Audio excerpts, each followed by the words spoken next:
Jaguar XCR9. The anatomy of a Group C racer.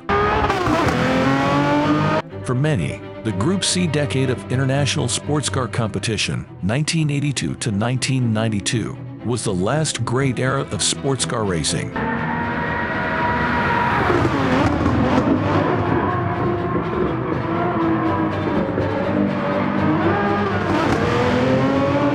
A time when up-and-coming F1 stars still took bestmen's holidays to drive brutal sports cars for the cash and the hell of it.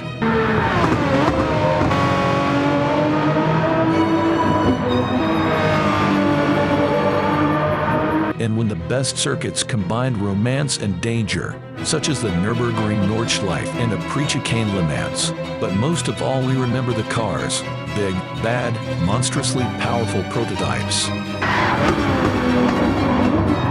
The featured car for this anatomy of story is one of the mightiest of them all.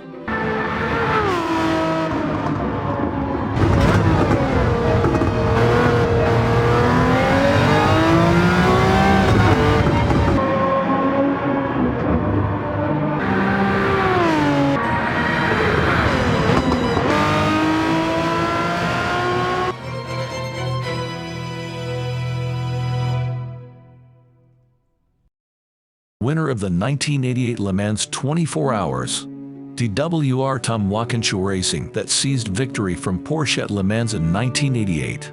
Chassis 488 was crewed by Jan Lammers, Johnny Dumfries, and Andy Wallace. The guides here are the car's designer, Tony Southgate, with driving impressions provided by Wallace.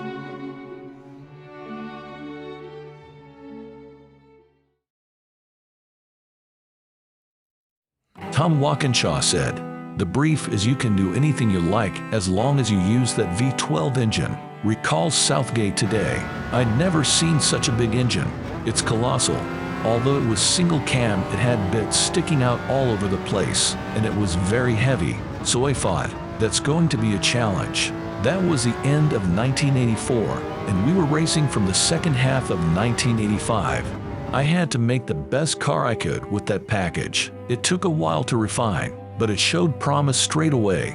At Le Mans we had to beat the Porsches on the straights. I knew what horsepower we'd got, so I whittled the drag of the car down until it achieved a theoretical 240 miles per hour on the straight. The Porsches did 235 miles per hour and worked back from that. Then I said, what's the maximum downforce I can get with that drag? Hence the chopped-off tail. Porsche always had long tails. They couldn't comprehend that you could have a car with a short tail at Le Mans. They were utterly mystified. They'd come up and stare, and even ask me, does it really work like that? They didn't realize the rear wing was effectively an extension of the body. The gap is like the slot you get in a wing, so it bleeds underneath, at the same time pulling air out from the venturi.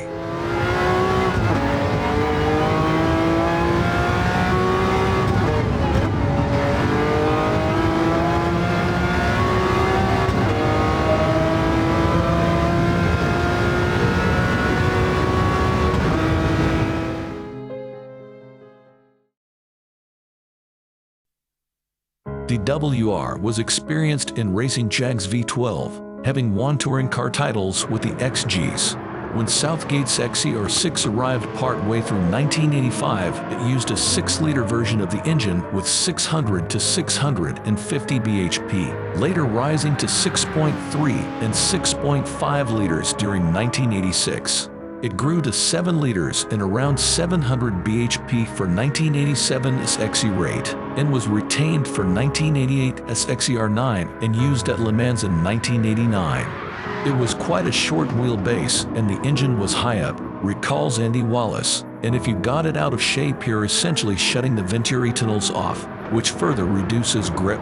However, the faster you go, the more it squats at the back as the center of pressure moves rearwards, and that promotes understeer so the rear is less likely to step out.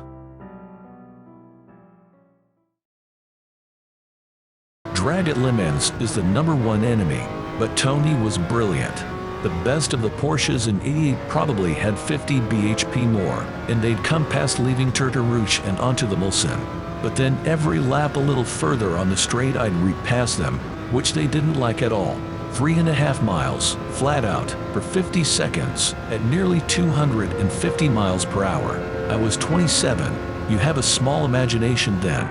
In the race we'd have up to 820 bhp, but in qualifying, as much as 1,100 bhp, in an 850 kilograms car. It was only mapped for idle, quarter throttle and full throttle. It wasn't drivable at all, lots of lag, really quite scary.